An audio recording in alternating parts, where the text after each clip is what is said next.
So I know it's gonna be a good trip. The first thing I saw when I walked into the thrift store was this pair of chairs, 2 chairs, $79. You guys, these are already in pretty good shape. They have a little bit of wear on them, but I definitely think I can clean them up and DIY them. So if you have a chair that's been stained and it's showing some wear and tear, just go in with a matching stain color, of course if you like that color, and using a paper towel, I'm just going to add some stain to where it's been worn off. This is really easy to do. You don't have to sand anything, just add in additional stain. I'm gonna do that on the entire chair, and I'll repeat this on both of my chairs. Once my stain had dried, it was time to move on to my upholstery. And I have to say this upholstery was in pretty good condition, but I used my Bissell little green machine. I will link it for you down below. It's perfect for small jobs like this, or you can use it on your stairs. I used the Bissell to clean both chairs, and it made such a big difference. You would have never guessed I bought both of these chairs for $40 each.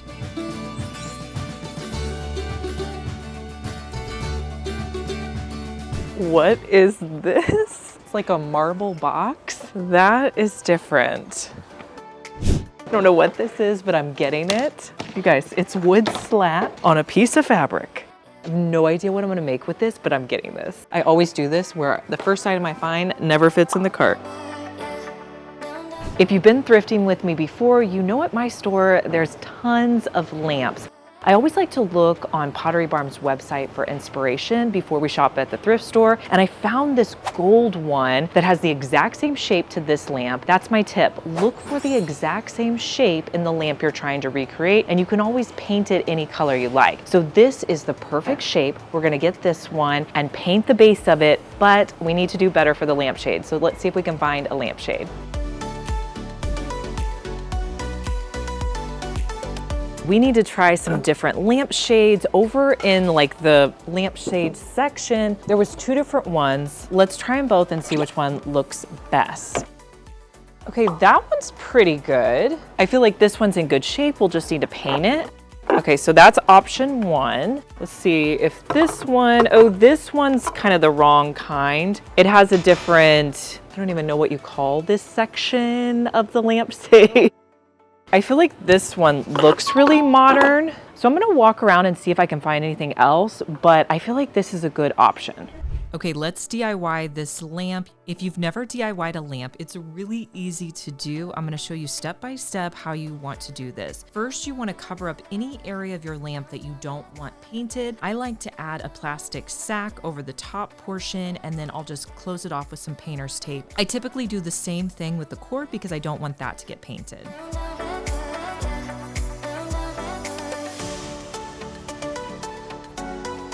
Next, I'm gonna spray it with 2 coats of a metallic spray paint. Remember that Pottery Barn image I was showing you earlier? I wanna go with a gold finish.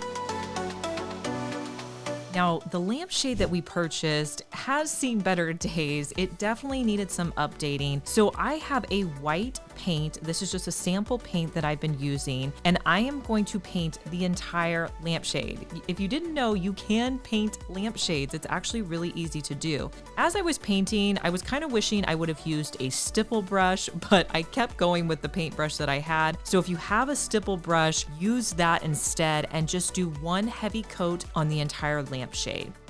Once everything's dry, you can take off the bag and the tape and then just add on your lampshade. How gorgeous, it completely looks like a Pottery Barn lamp.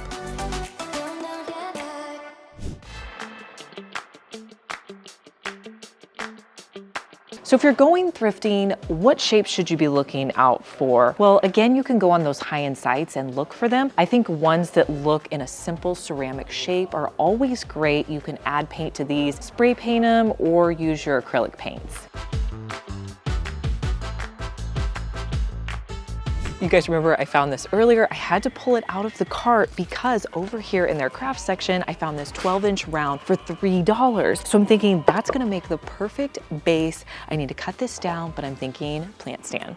At my thrift store, there's a basket section, but it was really busy over there, so we came over in the books to film this. I found this cool piece. I don't even know what it is, but I think this is going to make a better topper on my plant stand. You guys remember I picked this up for $3, but I think this one's gonna look so much cooler. Okay, stick with me on this DIY because I definitely had a vision. So I saw this bottom part as a base to my plant stand. So I determined how high I wanted it to be and marked it with some painter's tape. Then I cut it down with my saw. Next, I'm going to add E6000 and hot glue to put the base together. I'll overlap the pieces and then I'll set it up in the shape that I like, and I'm gonna let it dry for several hours.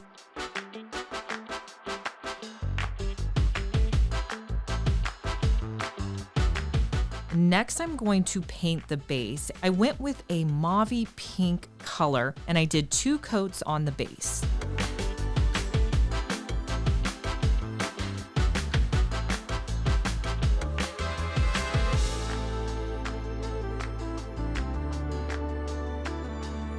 Now with the top piece, I wanted to stain this a little bit because it was more of a natural wood and I wanted to use a stain. I sanded down any marks on it. I'm gonna be using the color Fruit Wood. I put it on with a foam brush and then I wiped off any excess with a paper towel.